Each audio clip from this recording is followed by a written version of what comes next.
E aí, pessoal do 8º ano do Colégio Batista do Rio de Janeiro, tudo bem com vocês? Eu espero que sim. E o dever de casa, fizeram?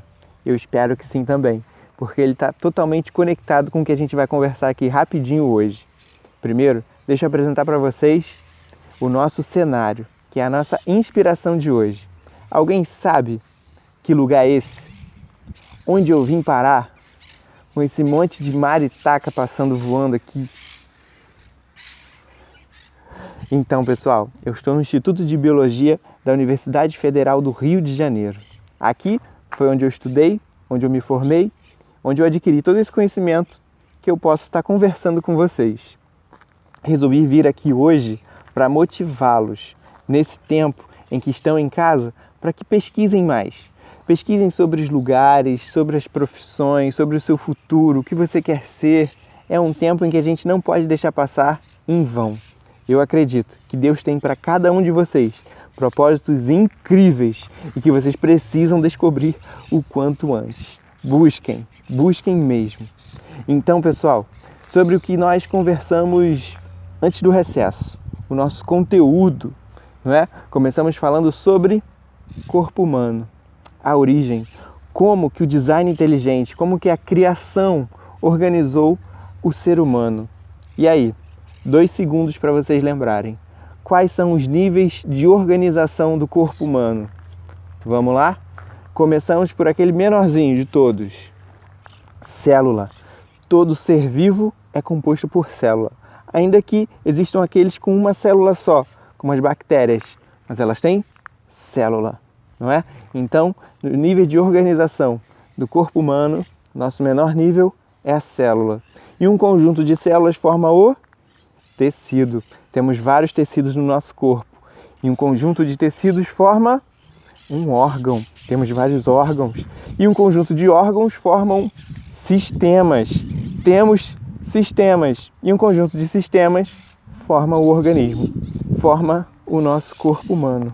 E a gente observou que cada órgão, cada célula, cada tecido tem a sua individualidade, tem a sua especificidade. Ela é formada, cada uma diferentemente, cada órgão diferente do outro, cada tecido, cada um com as suas funções, eles são individuais, assim como eu e você somos diferentes, temos as nossas individualidades.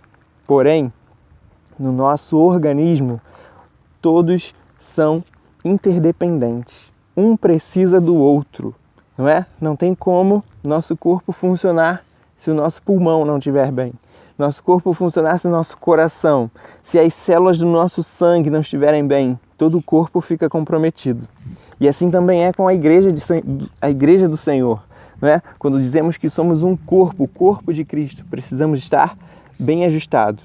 Cada membro com a sua individualidade, com a sua característica, mas um dependendo do outro, para que a gente possa funcionar bem.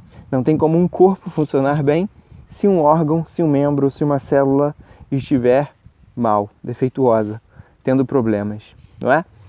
Então, com essa analogia, a gente consegue refletir um pouco sobre esses princípios da individualidade e da unidade, da união. Cada um de nós temos a nossa individualidade, mas precisamos estar sempre unidos, certo? E falando sobre células, também falamos muito antes do recesso sobre os 2 tipos de célula que existem, não é mesmo? Quem lembra? Templo. Então, nós temos as células eucariontes e as procariontes, certo? As procariontes são aquelas mais simples, não é? Mais rudimentares, que não possuem núcleo, certo?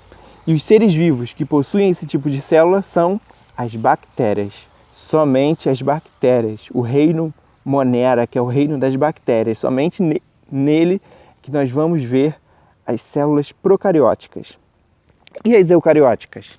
Qual a definição de célula eucariótica? São as células que possuem núcleo, são as nossas células, as células mais desenvolvidas, né? Lembra que eu falei na sala com vocês? Eucarionte, a gente lembra de eu, né? Eucarionte. Então, as células eucariontes possuem núcleo, certo? E o DNA está lá dentro do núcleo. E nas procariontes, como elas não têm núcleo, o DNA fica no citoplasma. Essa é uma diferença marcante e que a gente vai utilizar ao longo de todo o ano. Nós vamos estudar o reino Monera, reino protista, reino fungi, reino vegetal e o reino animal. Em cada reino, sempre vamos lembrar e perguntar qual é o tipo celular daquele reino, daqueles seres vivos, né? Quando chegarmos no fungo, nos vegetais, enfim, quais são os tipos celulares, procariontes ou eucariontes? De antemão já te digo, são as eucariontes. Procariontes nós só vamos ver agora no primeiro bimestre com o reino Monera. Então lá na frente, quando eu perguntar procarionte, eucarionte, eucarionte são seres vivos mais desenvolvidos do que uma bactéria. Certo, pessoal? Agora vamos para a correção desses exercícios que vocês fizeram. Eu vou lançar aí um arquivo contendo o gabarito deles. Beleza? Dúvidas? Enviem, por favor, ok? Esse tempo nosso tem que ser dinâmico. Um abraço, pessoal!